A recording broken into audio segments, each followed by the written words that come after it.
मलप्रभा सहकारी साखर कारखान्याच्या निवडणुकीत 15 सदस्य अत्यंत मोठा मताधिक्याने विजयी झाले आहेत, असे महिला व बालकल्याण मंत्री लक्ष्मी हेब्बाळकर यांनी सांगितले।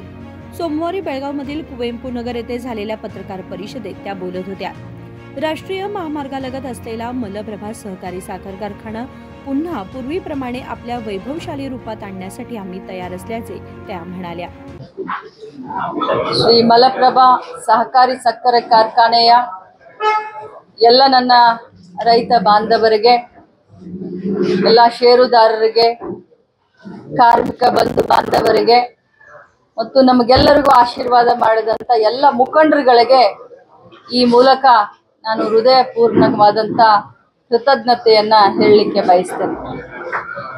ನಿನ್ನೆ ನಡೆದಂತ ಈ ಒಂದು ಮಲಪ್ರಭಾ ಶುಗರ್ ಫ್ಯಾಕ್ಟರಿಯ ಪುನಶ್ಚೇತನ ಪ್ಯಾನೆಲ್ ನಲ್ಲಿ 15 ಜನ ಸದಸ್ಯರನ್ನ ಅತ್ಯಂತ ಅಧಿಕ ಮತಗಳಿಂದ, ಅಧಿಕ ಅಂತರದಿಂದ ಆರ್ಶ್ ಕಳಿಸಿದ್ದಾರೆ। ನಮ್ಮ ಕಿತ್ತೂರು ಶಾಸಕರಾದಂತ ಬಾಬಾ ಸಾಹೇಬ್ ಪಾಟೀಲ್ ಅವರ ನೇತೃತ್ವದಲ್ಲಿ, ವಿಧಾನ ಪರಿಷತ್ ಸದಸ್ಯನಾದಂತ ಚಂದ್ರರಾಜ್ ಹಟ್ಟಿಹೊಳಿ ಅವರ ನೇತೃತ್ವದಲ್ಲಿ, ಅದೇ ರೀತಿ ಖಾನಾಪುರ ಶಾಸಕರಾದಂತ ವಿಠಲ್ ಹಲ್ಗೇಕರ್ ಅವರ ನೇತೃತ್ವದಲ್ಲಿ ಎಲ್ಲರೂ ಸೇರ್ಕೊಂಡು ಮಲಪ್ರಭಾ ಶುಗರ್ ಫ್ಯಾಕ್ಟರಿಯನ್ನ ಮತ್ತೆ ಇತಿಹಾಸದ ಪುಟಗಳಲ್ಲಿ ಯಾವ ರೀತಿ ಒಂದು ಗತ ವೈಭವದಲ್ಲಿ ಇತ್ತೋ, ಹೈವೇ ಮೇಲೆ ಒಂದು ಸಮೃದ್ಧಿಯಿಂದ ತುಳ್ಕಾಡ್ತಾ ಇತ್ತೋ, ಇಡೀ ಏಷ್ಯಾ ಖಂಡದಲ್ಲಿ ನಂಬರ್ 1 ಶುಗರ್ ಫ್ಯಾಕ್ಟರಿ ಇತ್ತು, ಆ ರೀತಿ ಮಾಡಲಿಕ್ಕೆ ನಾವೆಲ್ಲರೂ ಕೂಡ ಪಣ ತೊಟ್ಟಿದ್ದೇವೆ। ಇನ್ನೊಮ್ಮೆ ತಮ್ಮ ಮುಖಾಂತರ ನನ್ನೆಲ್ಲರಿಗೂ ಕೃತಜ್ಞತೆಯನ್ನ ಸಲ್ಲಿಸಲಿಕ್ಕೆ ಬಹಳಷ್ಟು ನಷ್ಟದಲ್ಲಿದೆ ಸಕ್ಕರೆ ಕಾರ್ಖಾನೆ, ಬಹಳಷ್ಟು ಅದ್ರ ಮೇಲೆ ಸ್ಪರ್ಧೆ ಮಾಡ್ಲಿಕ್ಕೆ ಬೇಡಪ್ಪ, ಇಲ್ಲಿ ಸವಾಸನ ಬೇಡ ಅನ್ನೋ ರೀತಿ ಒಳಗೆ 200-300 ಕೋಟಿ ನಷ್ಟ। ಅದನ್ನ ಯಾವ ರೀತಿ ಪುನಶ್ಚೇತನ ಮತ್ತು ಏನ್ ಕನಸು ಇಟ್ಕೊಂಡಿರಿ ಅಂತ ನೋಡಿ, ತಮ್ಮ ತಪ್ಪು ಕಲ್ಪನೆ ಅಂತ ಹೇಳಲಿಕ್ಕೆ ಬಯಸ್ತೇನೆ। ಈ ಒಂದು ಶುಗರ್ ಫ್ಯಾಕ್ಟರಿ ಅಂತಂದ್ರೆ ಒಂದು ಪ್ರತಿಷ್ಠೆ। ಇತಿಹಾಸದ ಪುಟದಲ್ಲಿ ತಾವು ನೋಡಿದ್ರೆ ಮಲಪ್ರಭಾ ಶುಗರ್ ಫ್ಯಾಕ್ಟರಿಯ ಶೇರ್ ಹೋಲ್ಡರ್ಸ್ ಅಂತಂದ್ರೆ ಅದೊಂದು ಪ್ರತಿಷ್ಠೆ ಆಗಿರುವಂತ ಒಂದು ದಿನಮಾನ, ಈ ಭಾಗದ ಜೀವನಾಡಿ। ನಾವೆಲ್ಲರೂ ಬಹಳಷ್ಟು ಈ ನಮ್ಮ ಜಿಲ್ಲೆಗೆನೆ ಮೊದಲ ಒಂದು ಶುಗರ್ ಫ್ಯಾಕ್ಟರಿ ಅಂತ ನಾವು ಹೇಳಲಿಕ್ಕೆ ಬಯಸ್ತೇವೆ। ರಾಜ್ಯದಲ್ಲಿನೇ ಅಷ್ಟೊಂದು ದೊಡ್ಡ ಶುಗರ್ ಫ್ಯಾಕ್ಟರಿ ಆಗಿರೋದು ನಮ್ಮ ಬೆಳಗಾವಿ ಜಿಲ್ಲೆಯಲ್ಲಿ।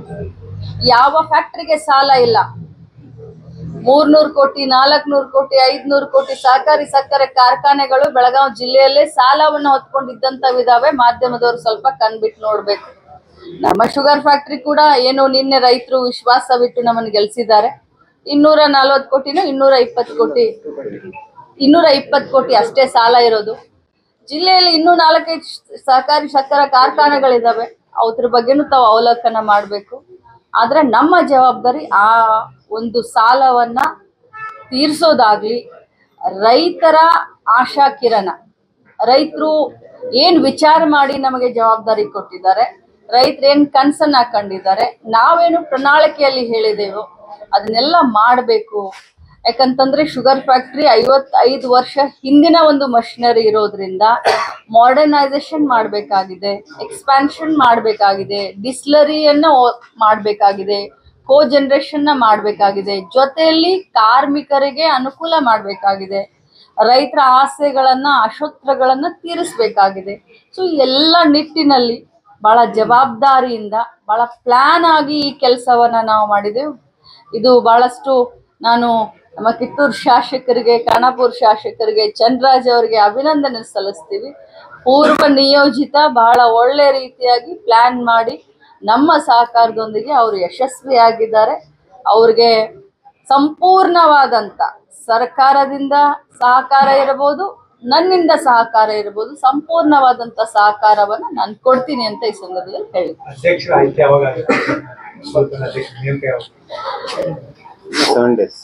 ಇನ್ನು 7 ದಿನ ಬೇಕಾಗುತ್ತೆ। 9ನೇ ತಾರೀಕಿಗೆ ಪ್ರಾಬಬ್ಲಿ ಎಲ್ಲ ಸದಸ್ಯರ ಒಮ್ಮತದ ಅಧ್ಯಕ್ಷ ಆಗ್ತಾರೆ।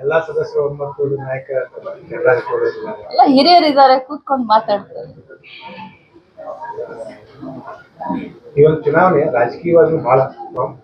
आमदार बाबासाहेब पाटील म्हणाले की गेल्या 20 वर्षांपासून कारखाना आर्थिक दृष्ट्या मागे राहिला आहे, त्याचे पुनरुज्जीवन करून शेतकऱ्यांना न्याय देण्याचे काम करू। Definitely ಈ ನಮ್ಮ ಬಹುತೇಕ ನಮ್ಮ ಕಿತ್ತೂರು ಭಾಗದ ಜೀವನಾಡಿ ಅದು. ಬಹುತೇಕ ಅದರ ಮೇಲೆ ಅವಲಂಬಿಸಿದಂಥ ಭಾಳಷ್ಟು ಹಳ್ಳಿಗಳು, ಭಾಳಷ್ಟು ರೈತರು. ಇವತ್ತು ಏನಾದರೂ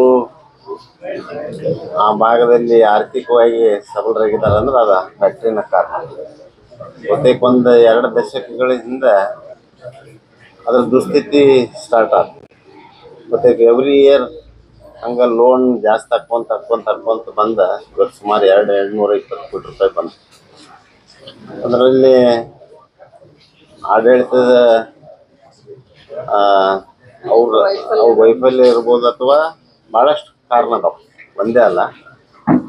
ಆ ಕಾರಣಗಳನ್ನ ಅವಲೋಕನ ಮಾಡ್ಕೊಂಡು ಬರುವಂಥ ದಿವಸಗಳಲ್ಲಿ ಬಹುತೇಕ ಅದನ್ನು ಪುನಶ್ಚೇತನ ಮಾಡೋದಾಯ್ತು, ಆ ರೈತರಿಗೆ ಸಕಾಲ ಸೌಲಭ್ಯಗಳನ್ನ ಒದಗಿಸಾತು, ಇನ್ ಟೈಮ್ ಅವ್ರಿಗೆ ಕೇನ್ ಬಿಲ್ ಕೊಡುವಂಥದ್ದಾಯ್ತು, ಕಾರ್ಮಿಕರ ವೇತನ ಕೊಡುವಂಥದನ್ನ ಮನದಲ್ಲಿ ಇಟ್ಕೊಂಡು ಬಹುತೇಕ. ಯಾಕಂದ್ರೆ ಈ ಪೀರಿಯಡ್ದಲ್ಲಿ ಅದಕ್ಕೆ ಏನಾದರೂ ಕಾಯಪಕಲ್ಪ ಕೊಡದೇ ಇದ್ರೆ ಆ ಫ್ಯಾಕ್ಟ್ರಿ ಲಾಕ್ಔಟ್ ಆಗುವಂಥ ಸ್ಥಿತಿ ಬರ್ತದೆ. ಅದಕ್ಕೆ ಅದರದಾದಂಥ ಸಾಕಷ್ಟು ರೀಸನ್ಸ್ ಅದಾವೆ ಯಾವುದಕ್ಕಾಗಿದ್ದತಿ ಏನಾಗಿರ್ತದೆ ನೋಡಿ.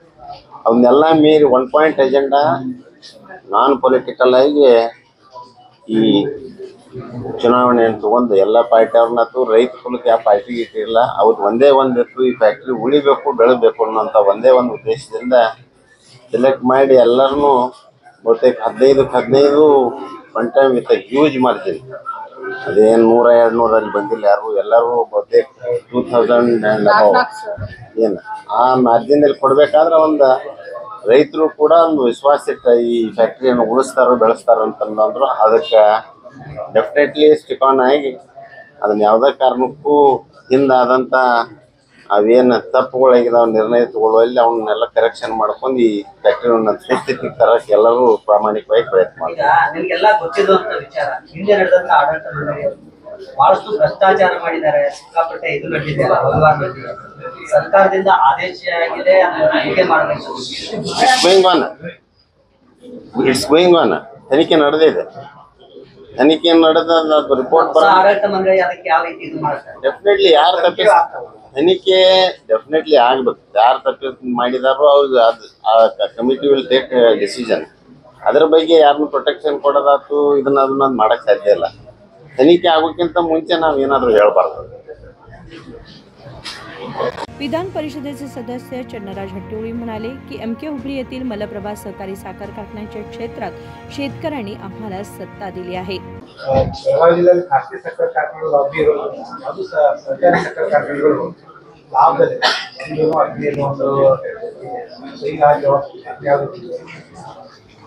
ಮೊದಲನೇದಾಗಿ ಆ ಕಾರ್ಖಾನೆಯ ಆರಾಧ್ಯ ದೈವ ಬಂಡೆಮ್ಮ ದೇವಿಗೆ ನಮಸ್ಕಾರ ಮಾಡಿ ಕೃತಜ್ಞತೆ ಸಲ್ಲಿಸಿ, ಅದರ ಜೊತೆಗೆ ಸಹಸ್ರಾರು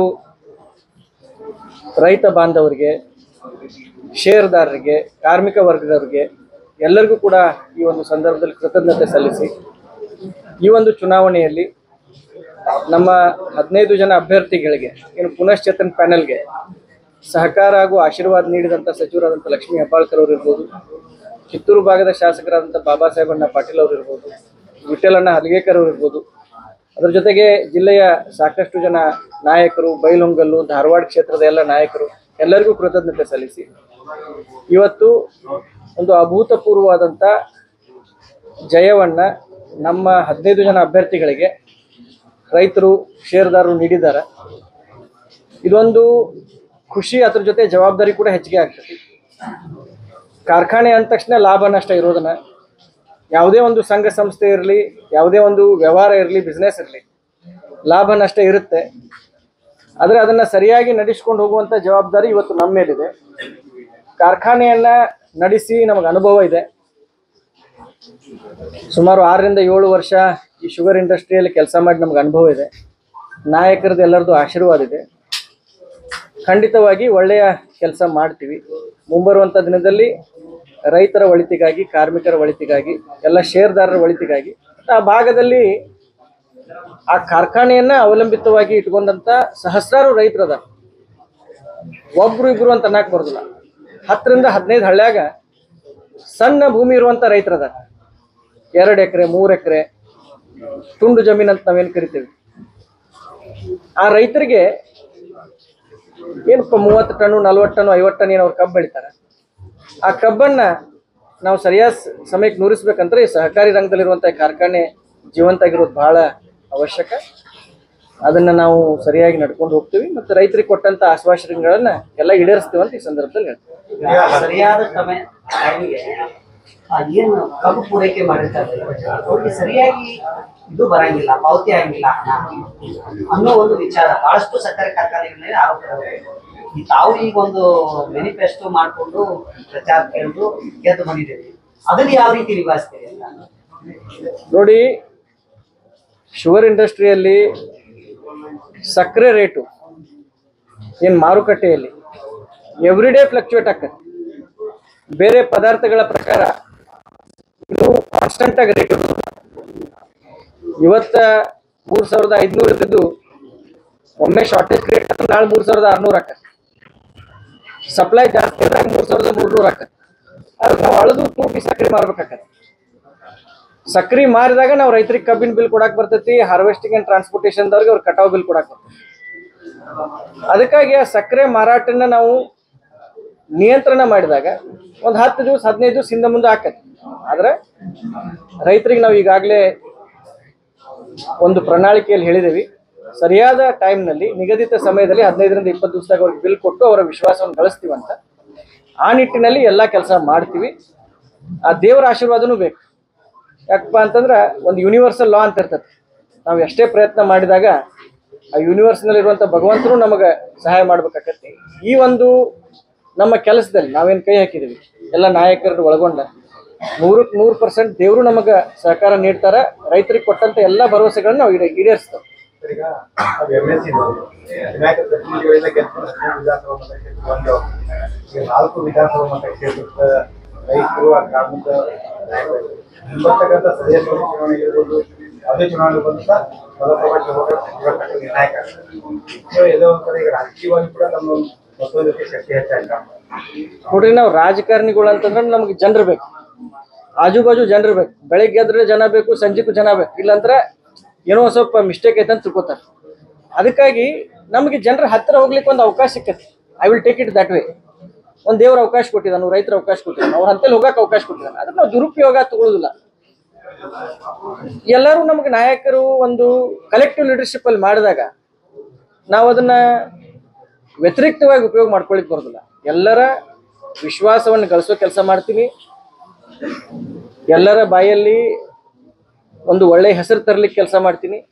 ಯಾರ ಮನಸ್ಸಿಗೆ ಚ್ಯುತಿ ಬರದೋ ರೀತಿ ಎಲ್ಲ ನಾವು 15 ಜನ ನಿರ್ದೇಶಕ ಮಂಡಳಿ ಏನು ಇದಕ್ಕೆ ನಾಯಕತ್ವ ಐತಿ. ಬಾಬಾ ಸಾಹೇಬ್ ಪಾಟೀಲ್ ಅವರು ಇರ್ಬೋದು, ವಿಠಲ್ ಹರ್ಗೇಕರ್ ಇರ್ಬೋದು, ಸಚಿವರಾದ ಲಕ್ಷ್ಮೀ ಹೆಬ್ಬಾಳ್ಕರ್ ಇರ್ಬೋದು. ಇದಕ್ಕೆ 3 ಜನ ಈ ಪ್ಯಾನೆಲ್ ನಾಯಕರದಾರೆ. ಆ ನಾಯಕರ ಒಂದು ವಿಶ್ವಾಸವನ್ನ ಗಳಿಸಿ ಅವರ ಮಾರ್ಗದರ್ಶನದ ಮೇಲೆ ಕಾರ್ಖಾನೆನ ನಡೆಸ್ತೀವಿ ಅಂತ ಸಂದರ್ಭದಲ್ಲಿ. ಕೊನೆ ಪ್ರಶ್ನೆ ಸರ್, ಈಗ ಹಿಂದೆ ಮಾಡಿದಂತ ಆಡಳಿತ ಮಂಡಳಿ ಹುಂಡಾದುಂದಿಯಿಂದ ಅಲ್ಲಿರ್ತಕ್ಕಂಥ ಕೆಲಸ ಮಾಡ್ತಕ್ಕಂಥ ಕಾರ್ಮಿಕರಿಗೆ 4 ತಿಂಗಳು 5 ತಿಂಗಳು 1 ವರ್ಷಗಟ್ಟಲೆ ಅವ್ರಿಗೆ ವೇತನ ಬರ್ತಾ ಇಲ್ಲ. ಪಾಪ ಅವ್ರ ಪರವಾಗಿ ನಾವು ಪ್ರಶ್ನೆಯನ್ನ ಕೇಳ್ತಾ ಇದ್ದೀವಿ, ಮುಂದೆ ಏನಾದ್ರೂ ಚೇಂಜಸ್ ಆಗ್ಬೋದಾ ಅಂತ. 100% ಕಾರ್ಮಿಕರಿಗೆ ಬಹಳ ಶೀಘ್ರದಲ್ಲಿ ನಾವು ಒಂದು ಸಿಹಿ ಸುದ್ದಿಯನ್ನು ಕೊಡ್ತೀವಿ. ವೇತನವನ್ನ ಸರಿಯಾದ ಸಮಯದಲ್ಲಿ ಅವ್ರಿಗೆ ಕೊಡ್ಲಿಕ್ಕೆ ನಾವು ಈಗಾಗಲೇ ನಮ್ಮ ಪ್ರಣಾಳಿಕೆಯಲ್ಲಿ ಹಾಕೊಂಡಿದ್ದೀವಿ. ಕಾರ್ಮಿಕರಿಗೆ ನಿಗದಿತ ಸಮಯದಲ್ಲಿ ಸರಿಯಾದ ಸಮಯದಲ್ಲಿ ಅವರಿಗೆ ನೀಡಬೇಕಾದಂಥ ವೇತನವನ್ನ ಈ ಒಂದು प्रस्तुत ಆಡಳಿತ ಮಂಡಳಿ ನೀಡಲಿದೆ ಅಂತ ಹೇಳಿಕ್ ಬಯಸ್ತೇನೆ. मंत्री लक्ष्मी हेब्बाळकर, आमदार बाबासाहेब पाटील व विठ्ठल हलगेकर यांच्या मार्गदर्शनाखाली कारखान्याचा विकास केला जाईल असेही त्यांनी नमूद केले. विनोद कोलकार, KMM मराठी, बेळगाव.